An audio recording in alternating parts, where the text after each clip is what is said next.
Welcome to the Edge Insights for Industrial Training. My name is Daniel Homland, a software developer with Intel's Internet of Things group.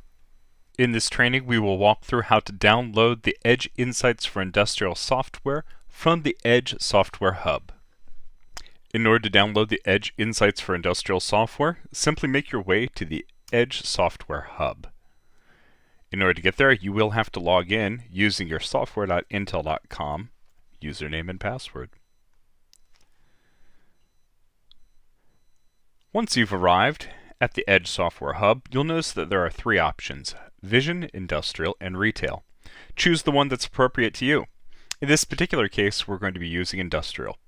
Make sure that you grab version 2.2 or greater for Ubuntu 18.04 or greater.